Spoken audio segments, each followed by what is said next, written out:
we've already been in the Tower District now for 11 years.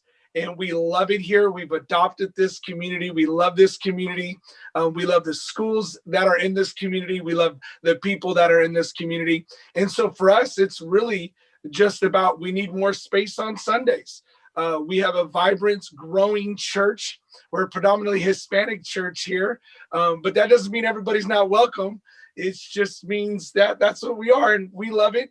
And really, we're a multi-site church. We own our property on 1012 North Palm Avenue, where we have seen a revival. We've seen God do some miraculous things. And really what happened is we're running about 1,000 people, 8 church services at this location. We don't have a big sanctuary. And when the owner approached us at the end of 2019, when we were going to host what's called the First Conference, it's 4 nights of church. It went over so well.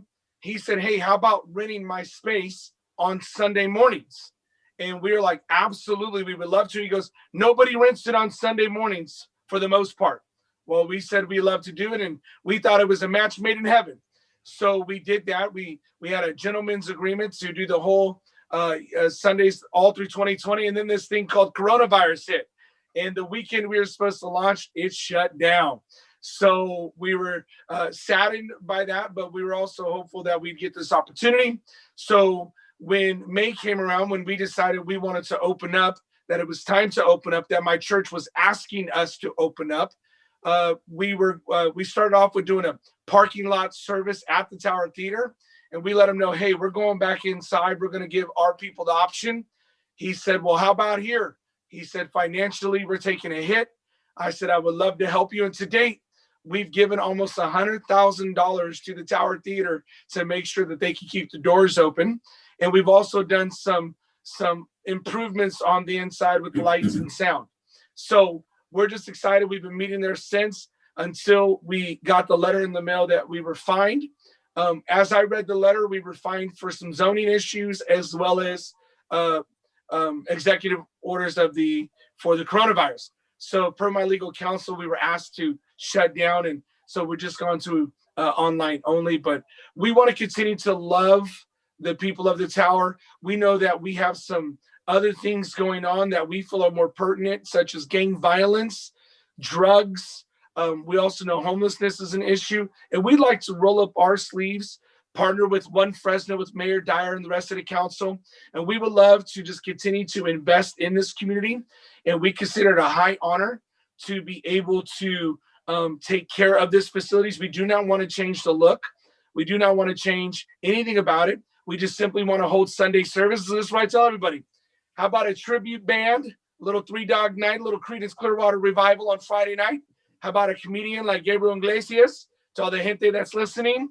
And then how about Sunday morning? We have Sunday service, and Sunday night we finish it up with, I don't know, maybe Malo Tierra, something like that. But we would love just to continue to add to the cultural diversity there. Like I said, we're predominantly Hispanic, so we do want to bring in some of that flavor, that Latin flavor. So that's really where we're at. We're in escrow. We're excited, and we know that this is going to be a good match once we get through this process. So, Pastor, I'm going to go to Gary in a minute. But so, Pastor, you're saying that you could potentially have concerts on Saturday night and events and church sermons on Sunday. Did I hear you correctly? We would absolutely love to. We have already stated that, speaking of cancel culture, we don't want to cancel anything. Just so everybody knows, Adventure Church has been in Tower for 11 years, and we've never protested anything. Whether it was Mardi Gras or the Pride Festival or anything of that nature, we have yet to protest anything. That's just not who we are. It's not what we do. And we don't plan on starting now. However, we find it ironic that we're the ones being protested against. We've not yet ever held any signs, and yet we walk out to signs that say "Abort Jesus." We're in shock. We don't know what to say. So yeah, we don't plan on. We would love to do as many shows as possible. To be honest with you, Mr. Asimi, we're going to need the money. This is a lot of money, and everybody's commenting that my church has got money. We don't. We're just very good stewards of what God has given us. We're all hard workers. We're a lower middle class to middle class working people in this church. and we've just rolled up our sleeves and we committed to this. So that's how we're true. doing it. You cannot cancel out Jesus. The last time that happened, he resurrected 3 days later. So we're just so excited to have this opportunity, and we're willing to sign whatever they need us to sign, because we know we can make one Fresno work here and we can all coexist. Pastor Flores, I want to thank you for coming on the show. It's nice to be able to meet you. I do have a couple of questions. This is our first chance to interact. And by the way, I love what you said. Nobody wants to cancel anybody, whether it's Jesus or anyone else.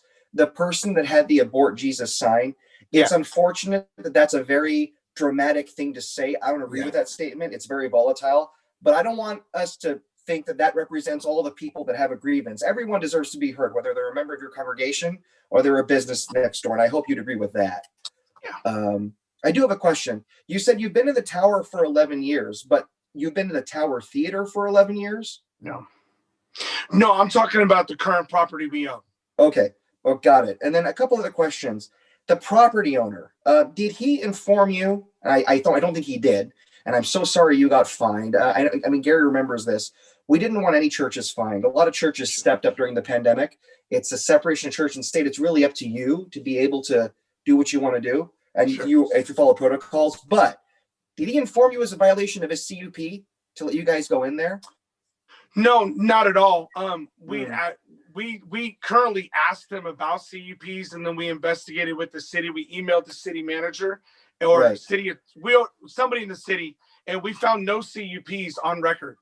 Well, I don't blame you. I don't think it's on you. It's on the property. Oh, in my opinion. yeah, no, you he's not just trying to sure. help. He's not aware of any CUPs either. We found no CUPs both ways, but sure.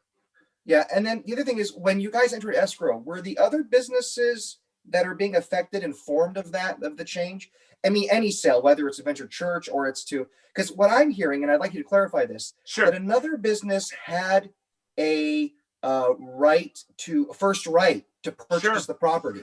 So have you heard anything about that? And the last thing is the alternative site that the mayor proposed. On the first right refusal, how we read it, and per his lawyer again, they have a first right refusal on their property owner, or their property only. To which I'm glad we're on here, because I want to go on record. I hope he buys it. He is so welcome to buy it. We're not going to refuse him or protest anything. If he would like to buy it, we'd like to sell it. So I just want to encourage you in that. No problem there. Thank you for those questions. And about the property. We're so grateful. We're so thankful for that opportunity. I just didn't know that when I received the letter, just a couple quick little notes here. Yeah. It said that technically he couldn't offer me anything until I got council approval.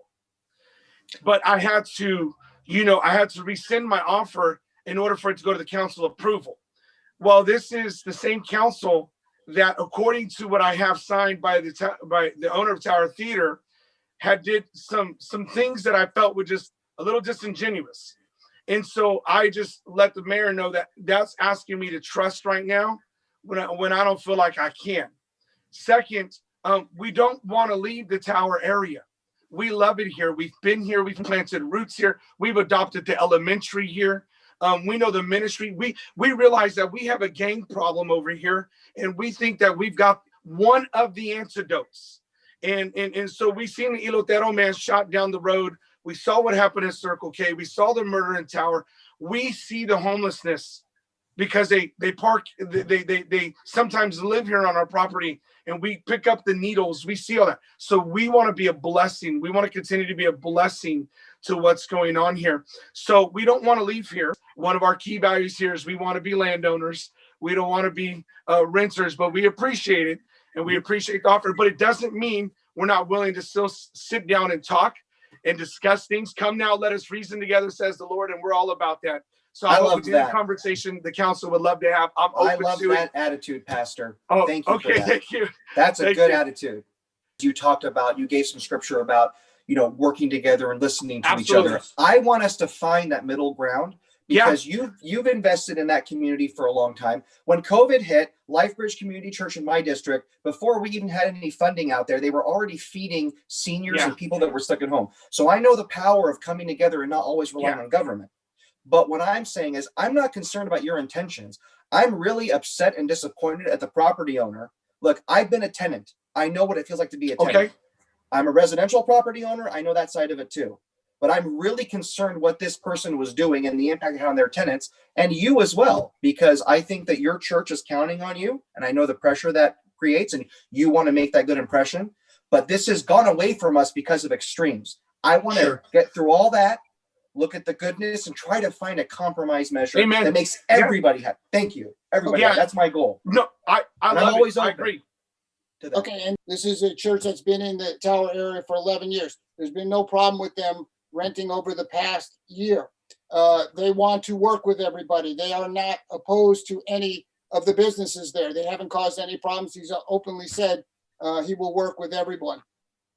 So I'm very troubled that we have council members that interfered in a private transaction. I think his attorneys, and unless you're at the city, you don't know, having read their letters, these are attorneys who know what they're doing and they know what they're talking about.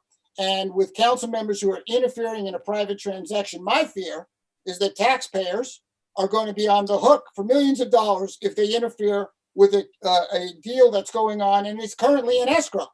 If you look at that in any business, any real estate transaction, you interfere with those transactions, your rear end is on the line and it's going to cost you.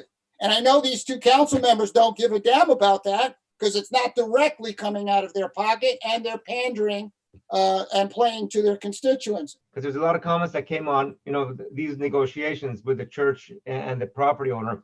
Negotiations are kept very quiet. You don't want to broadcast the fact that you're trying to buy this piece of property or sell this piece of property to the whole world. I'm sorry, you don't want to broadcast that you're trying to buy the property.